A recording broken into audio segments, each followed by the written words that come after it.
Kada Soomaaliyeed qof weyn gabigoode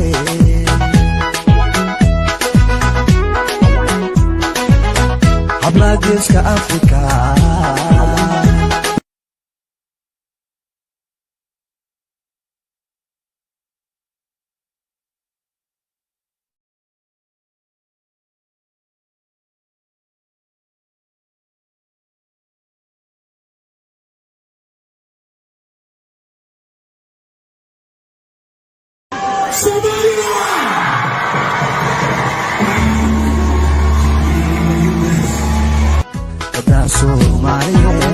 Kada Soomaaliyeed qof weyn gabigoode